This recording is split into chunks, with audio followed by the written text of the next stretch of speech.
నేను కొన్ని చెప్తాను సార్ మీకు మీకు ఇట్లా ఫేక్ అంటారు కదా,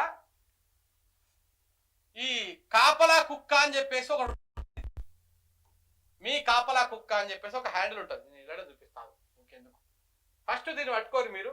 గౌరవ డీజీపీ గారికి అలాగే సజ్జనార్ గారికి ఫేక్ల మీద మేమేదో మొత్తం చేసేస్తా ఉంటారు కదా, ముందు ఈ కాపలా కుక్క ఈ అకౌంట్ ఏడా ఉందో పట్టుకోరు.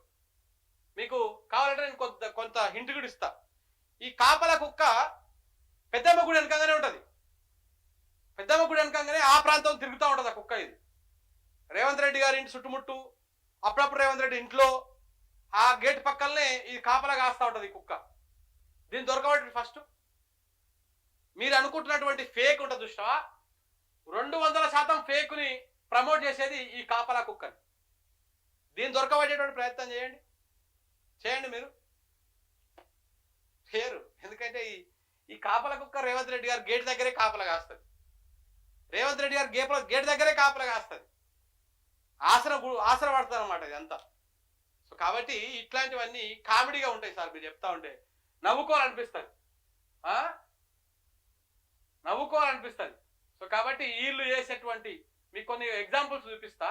కంటదాడి పెట్టుకున్న హరీష్ రావు తనను రాజకీయంగా అనగదొక్కాలని కొందరు చూస్తున్నారని హరీష్ రావు కంటదాడి పెట్టినట్టు సమాచారం. కుటుంబ సభ్యుల మధ్యలో భావోద్వేగానికి గురైన హరీష్ రావును రాజకీయంగా నాశనం చేయాలని కేసీఆర్ వ్యూహాలు రచిస్తున్న విషయం అందరికి తెలిసిందే అని చెప్పేసి ఇట్లాంటి ఫేక్ వార్తలన్నీ ప్రమోట్ చేసేది ఈ కాపలా కుక్కని. ఈ కాపలా కుక్క ఎవరి దగ్గర ఉంటుంది అంటే రేవంత్ రెడ్డి ఇట్లనే ఉంటుంది. ఇది 100% ఆ సరౌండింగ్ ప్రాంతం. మీరు చూడండి కావాలంటే, ఇంకా కొన్ని ఉన్నాయి చూపిస్తా. అరెస్ట్ అని చెప్పేసి ఒక వార్త వేస్తాడు. రేపే అరెస్ట్ అయిపోతారని చెప్పి రిలీజ్ చేసుకుండా ఎనడేసిండి. ఇది సెప్టెంబర్ 20 తారీఖు. ఇవాళ ఎన్నో తారీఖు? అక్టోబర్ 4 తారీఖు. 14 రోజులు అవుతుంది. బ్రేకింగ్ న్యూస్, కేటీఆర్ అరెస్ట్ కు రంగం సిద్ధం. ఈ ట్వీట్ వేసి 14 రోజులు అవుతుంది. కేటీఆర్ అరెస్ట్ అయ్యిందా? పోనీ ఒక మీడియా సంస్థకు, ఒక మీడియా ఏజెన్సీకి, ఒక జర్నలిస్ట్కి ఒక ఇన్ఫర్మేషన్ ఉంటే క్వశ్చన్ మార్కులు పెట్టి ఆశ్చర్యార్థకం పెట్టి కేటీఆర్ను అరెస్ట్ చేసే అవకాశం ఉంది సో అండ్ సో కేసులో దీనికి సంబంధించినటువంటి ఇన్ఫర్మేషన్ ఇచ్చి అందుతుంది అని చెప్పేసి రాస్తారు. అది జర్నలిస్ట్లకు ఉన్నటువంటి రైట్. అది వీడియో జర్నలిస్టా? తీయండి వీని ఫోటో, వీని పేరు, ఈ హ్యాండిల్ పేరు, ఊరు తీసి ఇగో ఈ పలానా వ్యక్తి అని చూపియండి. డీజీపీ గారికి, సజ్జనార్ గారికి, ఈ తెలంగాణ పోలీస్ యంత్రాంగం మొత్తానికి ఒక సవాల్. ఈ కాపలా కుక్క ఎవడో మీరు చెప్పాలి, లేకపోతే మీ పదవులు వేస్ట్, మీరు చెప్పినటువంటి ఇంత పొడుగు మాటలు వేస్ట్. రాహుల్ రామకృష్ణకు ఫోన్లు చేయించో లేకపోతే ఇంకేదో ఇవన్నీ కాదు. ఇది చేయాలి మీరు ఫస్ట్ చేయాల్సింది.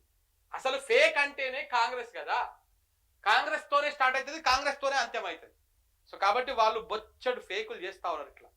సో వీటికి సంబంధించి మాట్లాడకపోతే వాళ్ళు 2 రోజులు టైం పడుతుంది మనకి. సో కాబట్టి కేసీఆర్ రావాలన్నందుకు ఆయన మీద ట్రోలింగ్ చేసి ఆ రకంగా ఇబ్బందులకు